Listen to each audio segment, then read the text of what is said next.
Beneath the ever-shifting shimmer of the azure sea lay a kingdom woven from coral towers, seashell domes, and strands of pearl light that drifted like constellations through the water. Schools of minnows flashed like tiny silver comets, and giant turtles lumbered peacefully across the sandy roads of the undersea world. The water hummed with the soft, warm melodies of life below the waves. Among this vibrant underwater kingdom lived a young mermaid named Lyria. She was smaller than most merfolk her age, with a tail that shimmered like turquoise glass and hair like floating ribbons of pearl blue. But what truly set her apart was not her appearance. It was her gift, or, as some merfolk often whispered, her odd habit. Lyria collected sounds. When other mere children played in whirlpool races or chased swirling drifts of stardust algae, Lyria drifted alone near the ocean's surface, cupping her hand to catch the strange and beautiful noises of the world above. Every new sound she found, a booming ship's horn, the clatter of wooden masts swaying in the wind, the faint shouts of sailors, and the laughter of faraway human children, she stored inside crystalline shells she wore on a ribbon across her shoulder. Each shell glowed when filled, humming like a memory waiting to be heard again. The older merfolk often shook their heads. "Strange girl," they said. "Dreams too much, wants what she cannot have." But Lyria paid them no mind. She felt a pull from above, a force as mysterious and gentle as a rising tide, and more than anything, she longed to know what her own voice sounded like beneath the open sky, what it would be to sing where the wind kissed the water, instead of within the muffled echo of the sea. Yet she never dared to try. Every mere-child knew the law. No merfolk were to reveal themselves to humans. The world above was dangerous, unpredictable, and full of shadows the sea could not read. Still, Lyria dreamed. One morning, as sunbeams pierced the surface like golden harps, Lyria drifted farther than usual. The water felt lively and curious, nudging her toward a place she had never explored, a lonely ridge of undersea cliffs woven with towering sea vines. She followed the tugging sensation until she discovered a dark opening in the rock, a cave she had never seen. Her heart fluttered. Forbidden places always held whispers of magic. Inside, the water grew colder, and strange pearls embedded in the walls pulsed with pale light. At the far end of the cavern, upon an ancient coral pedestal, rested a glowing blue crystal shaped like a teardrop. It pulsed like a heartbeat. "What is this?" Lyria whispered, reaching out. A slow, deep voice answered behind her. "A relic older than the currents themselves, young one." Lyria spun. Behind her drifted Elder Koru, the great sea turtle sage, with a shell mottled like old stone and eyes soft with centuries of wisdom. He was respected by every creature beneath the waves. "That," Koru said, nodding toward the crystal, "is the crystal of echoes. It grants one wish, one true wish, to the heart that dares to touch it with courage." Lyria's chest tightened. Her wish, the dream she held closest, the one she had scarcely dared to say aloud. She could use this crystal to hear her voice on land, to sing above the waves without hiding, to let her dreams surface. But before she could speak, a swirl of black ink clouded the water. The shadows twisted together, forming a tall figure with a sleek, eel-like tail and hair drifting like a dark storm. The figure hissed. "Someone found my treasure." Lyria's blood ran cold. Morwenna, the sea witch of mirrors. Morwenna's eyes glowed silver as she slithered closer.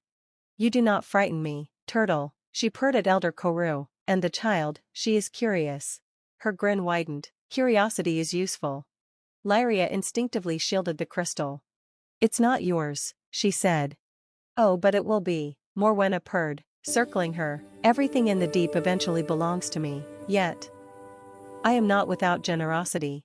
Her voice softened into a silky whisper.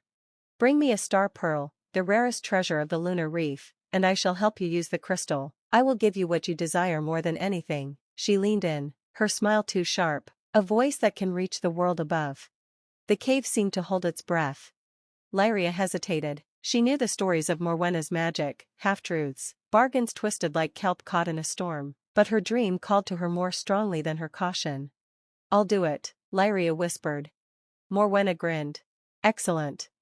Wordlessly, Lyria left the cave and swam toward the distant horizon, where the water darkened into a cobalt twilight. The lunar reef lay farther than any place she had traveled, a mystical garden of glowing corals that only few merfolk dared visit. Along the way, she met her companions.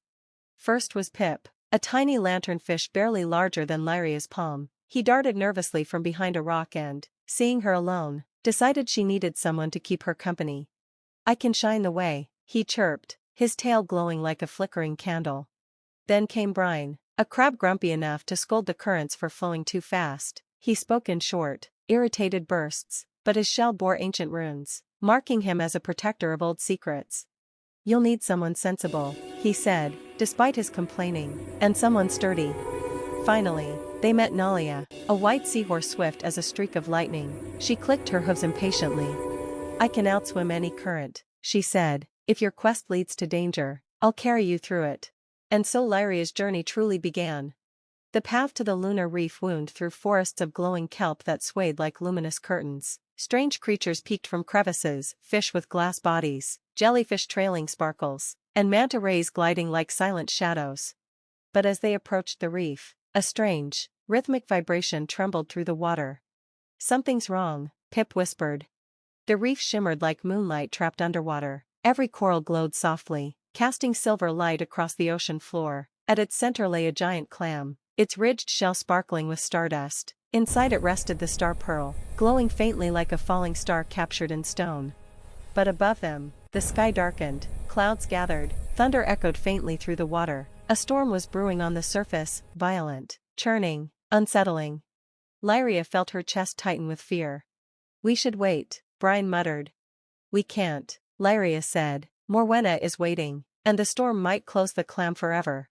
She swam forward, only to be pushed back by a sudden violent current. The storm above churned the sea, creating a whirlpool that threatened to pull her upward. Then she understood. The star pearl wasn't just a treasure, it was connected to the sky itself. The storm affected it. The pearl echoed the emotions of the world above. She reached out her hand, but the sea roared around her. Her fear grew. She felt small and powerless, a whisper trapped beneath a hurricane. And then, through her terror, she remembered why she'd come, her longing to sing, to be heard, to bridge worlds. She closed her eyes. And she sang. At first, it was a trembling whisper. Then stronger, clearer. Her voice rang through the water like a ribbon of light, soft yet bold, filled with hope. The storm above hesitated, the whirlpool calmed, the clam shimmered in recognition, slowly opening its shell as though listening. The star pearl rolled gently into Lyria's hands. "You did it," Pip breathed. Brine coughed, trying to hide a proud smile. Nalia nuzzled Lyria's shoulder warmly. Lyria cradled the pearl close. Her heart soared. But she had no idea of the darkness waiting for her return. When Lyria returned to the cave, Morwenna's eyes gleamed the moment she saw the star pearl. "Well done," she purred, extending her long fingers. "Give it to me." Lyria hesitated. "You promised to help me." "And I will," Morwenna said, though her smile twisted cruelly. "Hand it over." Against her instincts, Lyria placed the pearl in Morwenna's palm. The witch let out a shriek of triumph as the pearl's light flared brightly. "With this," she hissed, "I can shatter the barrier between sea and sky. No more hiding, no more boundaries. Both realms will reflect my will." Lyria's blood ran cold. This was no bargain, this was a trap. "You lied," Lyria cried. Morwenna laughed, the sound echoing cruelly against the cavern walls. "Child, the sea is made of lies, only power is truth." With that, she lifted the star pearl and her enchanted mirror staff, chanting a spell that filled the cave with swirling shadows. Cracks splintered through the air, like reality itself was about to break. "No," Lyria cried, rushing forward. But as Morwenna unleashed her magic, the crystal of echo suddenly flared to life, glowing fiercely. It drifted upward, as though choosing Lyria. "Your heart," Elder Koru whispered from the cave's entrance, "has spoken the truth at last." A shockwave burst through the cave. Morwenna's illusions shattered. The mirror staff cracked. Lyria felt power bloom in her chest. Her voice, trembling, frightened, yet full of determination, rose in a melody that glowed through the water like a brilliant tide. Her song struck Morwenna's magic head-on. The witch screeched as her own power spiraled out of her control. Her form burst into ink and shadow, dissolving into harmless wisps that drifted into the cracks of the cave. And then there was silence. Lyria slowly floated down, the crystal of echo settling into her hands, no longer cold, but warm with recognition. The star pearl fell gently into her grasp as well, its glow soft and steady now that the danger had ended. Elder Koru approached her, eyes shining. "You faced fear, truth, and deception," he said. "Your voice carries more than sound, it carries courage." Lyria looked at the crystal again. Now she understood.